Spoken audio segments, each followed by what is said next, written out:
Wells Cathedral is a really beautiful place to come and visit, whether or not you're religious. It offers something for everybody. It's awe-inspiring, it's huge, it's ornate, and it's just a really restful place to come and be.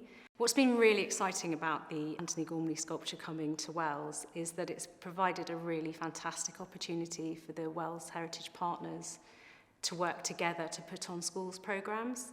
What we've done is we've teamed up with the Bishop's Palace and also Wells Museum, and schools can actually visit all 3 sites in one day.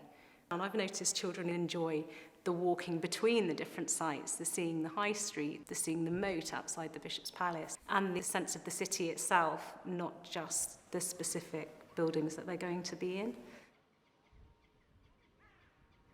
We thought very long and hard about our offering. We wanted to make something to do with the people who built the cathedral, the stonemasons, the artists, the way that this all took place. So we are offering 3 different sorts of workshops. The first workshop is to draw the cathedral, because in that respect then they can see the story that's contained especially in the west front. Another workshop that we hold is looking at the tools that the masons had, and they can actually have a go at trying to chisel a piece of rock. The third workshop we hold is a particular statue that we have inside the museum.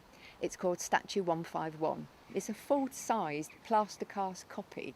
The students can get right up close and personal, see the detail, draw it. They'll realise that there are tricks of perspective used by the 12th century stonemasons and architects who incorporated perspective in a very odd way. St Michael's School booked onto our Anthony Gormley themed schools programme. Today they just visited the cathedral. They chose to do an art theme tour. They start outside and they have a look at the west front and understand a little of the meaning behind the stone statues on the west front. And then they go on to look at Doubt and try and understand the similarities and the differences and think about why Doubt might have been placed exactly on that particular plinth in that location. And then we take the children inside and they look at the art in the cathedral, which is everywhere. It's in the fabric, it's in the glass, it's in the stone carvings. And we've got obviously medieval artwork, but we've also got modern art as well within the cathedral. Once the children have had an opportunity to look at the art and look at Doubt, then they have a time to just express themselves through their own artwork. And they went off in small groups around the cathedral and back out to the west front to sketch Doubt and sketch the statues in the west front. The other activity that we put on today was a clay sculpture workshop, where the children get to really design and make something that means something to them. Some of them were very much Doubt inspired, and you can see how they've used the sort of blocks to make their particular figure.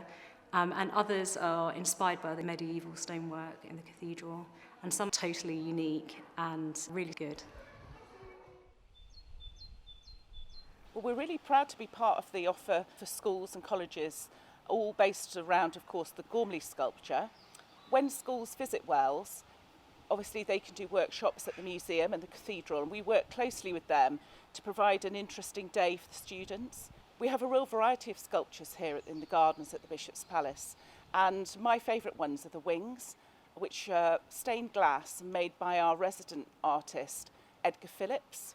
He was inspired to make the wings by seeing the swans flying along the moat. The sculpture behind me is called Pilgrim, and it was made by David Backhouse, and it's the setting as much as the sculpture itself that has the impact, because as you first enter the gardens, Pilgrim's framed in the doorway of what would have been the Great Hall here at the Bishop's Palace.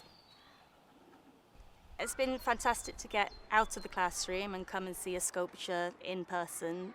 It's just been more relaxed and children can share their opinions, which is great for their self-esteem and for them to be listened to about their opinions of the work and how it makes them feel. It's not like how you would normally see a human. It's more Pixar. Yeah. Like you made a human sculpture out of random shapes. It is different from others, and like most people like it, and that means it's good to be different.